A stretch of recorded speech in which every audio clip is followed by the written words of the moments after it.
రంగారెడ్డి జిల్లా వట్టినాగులపల్లిలో 4వ batch direct recruitment fire మెన్ల పాసింగ్ పరేడ్ గ్రౌండ్ లో రేవంత్ రెడ్డి మాట్లాడుతున్నారు. లైవ్ చూద్దాం. ఏకే మల్లేశం గారు, శాసన సభ్యులు, నాకు చాలా సన్నిహితులు ప్రకాష్ గౌడ్ గారు, పోలీసు ఉన్నతాధికారి రవి గుప్తా గారు, అగ్నిమాపక అడిషనల్ డీజీ నాగిరెడ్డి గారు, ఈరోజు ఈ కార్యక్రమంలో శిక్షణ పూర్తి చేసుకొని ప్రజలకు సేవను అందించి ప్రాణాలను సైతం లెక్క చేయకుండా ప్రజల యొక్క ఆస్తులను ప్రాణాలను కాపాడాలని శిక్షణ పూర్తి చేసుకొని ముందుకు వస్తున్న మా యువకులకు అందరికీ కూడా మనస్ఫూర్తిగా శుభాకాంక్షలు తెలియజేస్తున్నా.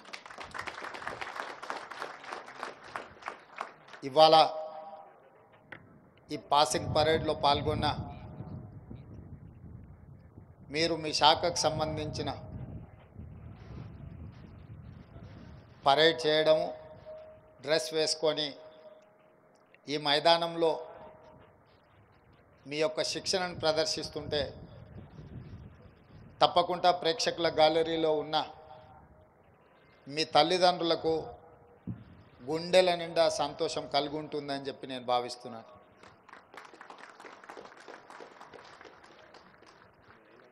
ఎందుకంటే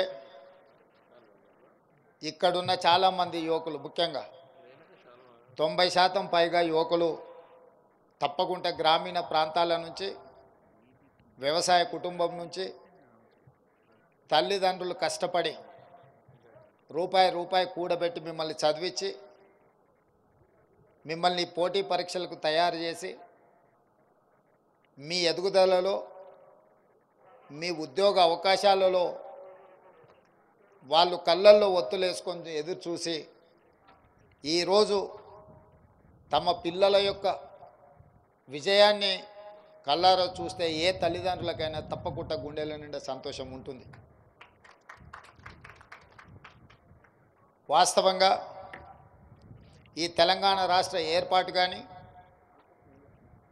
ఈ తెలంగాణ రాష్ట్ర ఏర్పాటు కోసం జరిగిన పోరాటం కానీ నిరుద్యోగ సమస్యనే అత్యంత కీలకమైనది. నిరుద్యోగ సమస్యకు శాశ్వత పరిష్కారం దొరకకపోవడం వల్లనే తెలంగాణలో ఉండే లక్షలాది మంది యువకులు వీధి పోరాటాలు చేసి, ప్రాణ త్యాగాలు చేసి, పాలకుల మీద ఒత్తిడి తీసుకొచ్చి ఈ తెలంగాణ రాష్ట్రాన్ని నిజం చేసి ఆ తెలంగాణ రాష్ట్రంలో 10 సంవత్సరాలు ఉద్యోగ ఉపాధి అవకాశాల కోసం ఎదురు చూసిండ్రు. కానీ నాటి పాలకులు వాళ్ళ ప్రాధాన్యతలు ఏ ఉద్దేశంతో విద్యార్థులు, నిరుద్యోగ యువకులు ముందు బాగానే నిలబడి తెలంగాణ రాష్ట్రాన్ని సాధించినరో ఆ ప్రభుత్వం యొక్క ప్రధాన లక్ష్యం ఈ అంశం లేకపోవడం దురదృష్టకరం. అందుకే డిసెంబర్ 3 నాడు ప్రజాప్రభుత్వాన్ని తెలంగాణ ప్రజలు ఎన్నుకొని 7 తారీఖు నాడు ప్రమాణ స్వీకారం చేసి 90 రోజులు తిరిగే లోపల 31,000 ఉద్యోగ నియామక పత్రాలు ఎక్కడైతే ఎల్బీ స్టేడియంలో మేము ఉద్యోగ ప్రమాణం చేసినామో అక్కడనే మీకు కూడా ఈ రాష్ట్ర తెలంగాణ యువకులకు 31,000 మందికి ఉద్యోగ ప్రమాణ పత్రాలు అందించడం జరిగింది. ఆ 31,000లో ఇక్కడ శిక్షణ పొందిన 483 అగ్నిమాపక సిబ్బందిగా ఈరోజు సేవలు అందించడానికి వస్తున్నారు. మీరు కూడా అందులో ప్రత్యక్షంగా పాల్గొన్నారు. మీ అందరికి కూడా నియామక పత్రాలు ఈ ప్రభుత్వం వచ్చిన ఎంబడే 90 రోజుల్లోనే మీరు ఎన్నాళ్ళుగానో ఎదురు చూస్తున్న మీకు ఉద్యోగ పత్రాలు అందించడం జరిగింది. ఆ ఉద్యోగ పత్రాలు అందుకున్న మీరు ఈరోజు కఠినమైన శిక్షణను పూర్తి చేసుకొని ఈ సమాజానికి మీ వంతు భాగస్వామ్యము, మీ వంతు సేవల్ని అందించడానికి ఈరోజు మీరు ముందుకు రావడం గర్వకారణము. ఈరోజు మీరు తీసుకుంటున్న బాధ్యత ప్రతి నెల 1 తారీఖు నాడు వచ్చే జీత భత్యాల కోసం కాదు. జీత భత్యాల కోసం ఎవరు ప్రాణత్యాగానికి సిద్ధపడరు. ఈరోజు అగ్ని ప్రమాదం జరిగిన, వరదలు వచ్చినా, అనుకోని దుర్ఘటనలు జరిగినప్పుడు అందరికంటే ముందు ఉండేదే అగ్నిమాపక సిబ్బంది. అందరినీ ప్రాణాలను కాపాడడానికి పూచిక ఆ బాధ్యత తీసుకునేదే అగ్నిమాపక సిబ్బంది. అంటే ఇది ఒక సామాజిక బాధ్యతగా ఈ సమాజాన్ని కాపాడాలన్న లక్ష్యంతో మీరు ఈరోజు ఈ ఉద్యోగంలో చేరి మీ బాధ్యతను నెరవేర్తించడానికి ముందుకు వచ్చినందుకు తెలంగాణ రాష్ట్ర ముఖ్యమంత్రిగా మిమ్మల్ని అందరినీ మనస్ఫూర్తిగా అభినందిస్తున్నా. ఈ ప్రభుత్వం మీ ప్రభుత్వం. ఈ ప్రభుత్వం అధికారంలోకి వచ్చింది, నేను ముఖ్యమంత్రిగా ప్రమాణ స్వీకారం చేసింది, లేదా మా మిత్రుడు మంత్రిగా ప్రమాణ స్వీకారం చేసింది ప్రజల యొక్క ఆకాంక్షలు నెరవేర్చడానికి, ప్రజల యొక్క ఆలోచనలు వినడానికి, ప్రజలు చేసే సూచనల్ని అమలు చేయడానికి మాత్రమే మేము ఇక్కడ ఉన్నాం. ఈ ప్రభుత్వానికి ఎలాంటి భేషజాలు లేవు. ఈ ప్రభుత్వం ప్రజల యొక్క ఆలోచనలకు అనుగుణంగా నడిపించాలన్నదే మా లక్ష్యం. దాంట్లో భాగంగానే నిన్న ఆర్థిక మంత్రివర్యులు ఉప ముఖ్యమంత్రి గారు బట్టి విక్రమార్క గారు 2,91,000 పైచిలుకు కోట్ల రూపాయలను బడ్జెట్ను ప్రవేశపెట్టి విద్యకు, వ్యవసాయానికి అత్యంత ప్రాధాన్యత ఇచ్చి ఈ రాష్ట్రంలో నిరుద్యోగ యువకులకు, పేద కుటుంబ సభ్యులకు నాణ్యమైన విద్యను అందించడమే కాకుండా ఈ రాష్ట్రంలో ఉండే వ్యవసాయం చేసుకునే రైతులకు పూర్తిగా సహాయం అందించాలన్న లక్ష్యంతో నిన్న ప్రవేశపెట్టిన బడ్జెట్లో నిధుల కేటాయింపు జరిగింది. నిన్న ప్రవేశపెట్టిన బడ్జెట్ వాస్తవాలకు అనుగుణంగా ప్రజాప్రభుత్వం యొక్క ప్రాధాన్యతలను దృష్టిలో పెట్టుకొని health, education, employment and irrigation మీద ప్రత్యేకమైన ఫోకస్ పెట్టడం జరిగింది. ఇంకొక మాట నేను గర్వంగా చెప్పగలను. గత 8 సంవత్సరాల నుంచి ప్రభుత్వ ఉద్యోగుల యజమాని రాష్ట్ర ప్రభుత్వం.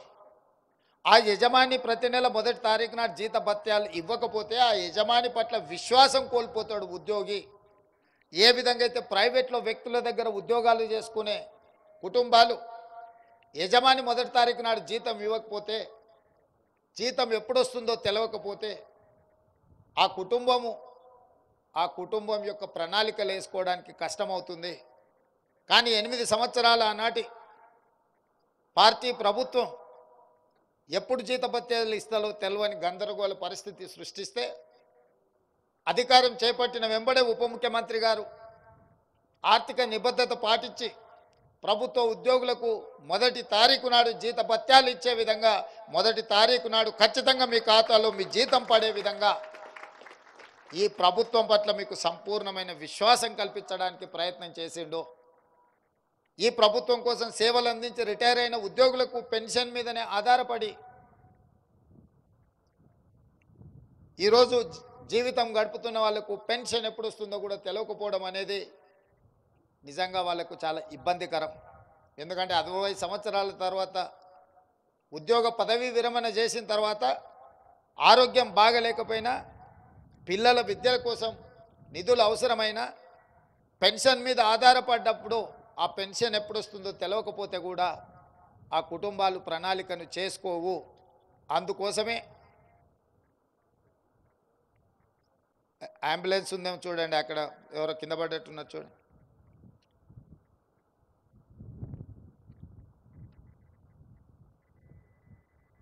అందుకే ఈరోజు ఈ ప్రభుత్వం అన్ని అంశాలను దృష్టిలో పెట్టుకొని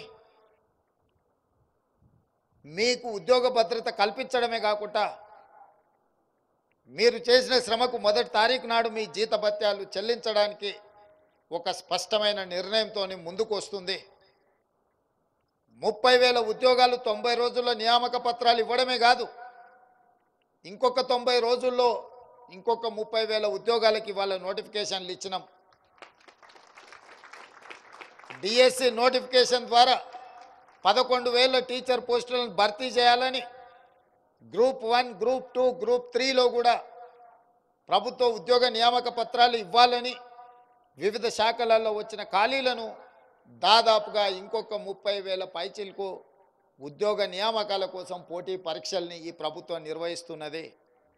అంటే ఈ ప్రభుత్వం అధికారంలోకి వచ్చి సంవత్సరం తిరగకముందే 60,000 పైచిలకు ప్రభుత్వ ఉద్యోగ నియామకాలు అందించడం ద్వారా మా చిత్తశుద్ధిని నిరూపించుకొని నిరుద్యోగ యువకులకు ఈ ప్రభుత్వం పట్ల నమ్మకం విశ్వాసం కల్పించి రాష్ట్ర ప్రభుత్వంలో ఏర్పడే ప్రతి ఖాళీని జాబ్ క్యాలెండర్ ద్వారా మీకు ఉద్యోగాలు అందించాలన్నదే మా ప్రభుత్వం యొక్క లక్ష్యం.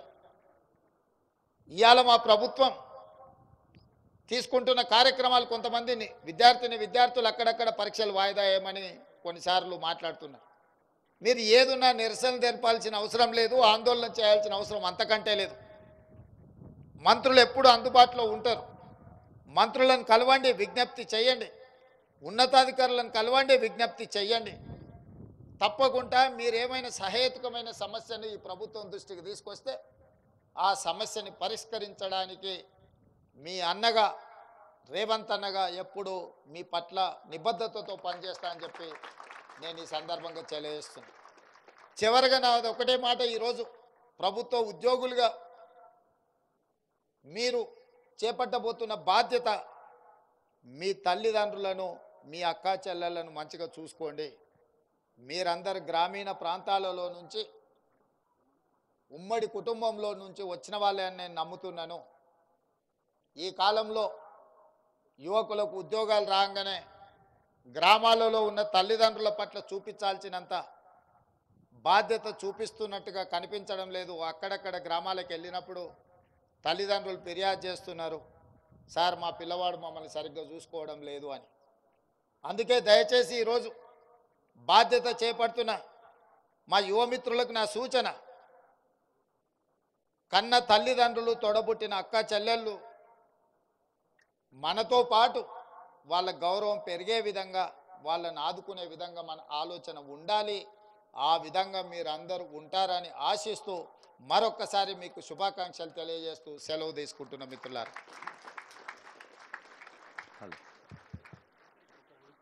గౌరవనీయులైన ముఖ్యమంత్రి శ్రీ రేవంత్ రెడ్డి గారు, మీకు శుభాకాంక్షలు చెప్పడంతో పాటు వ్యక్తిగతంగానే కాదు కుటుంబ బాధ్యతలతో కూడా కుటుంబపరంగా ఎదగాలన్న ఒక అభినందన ఆశిస్తూ మార్గదర్శనం చేశారు ఆత్మీయంగా. వారికి హృదయపూర్వక ధన్యవాదాలు అందజేస్తోంది ఈ పండుగ. ఇప్పుడు పరేడ్ కమాండర్ పరేడ్ను నిష్క్రమణ చేయడానికి గౌరవ అతిథి వారిని అనుమతి తీసుకుంటారు.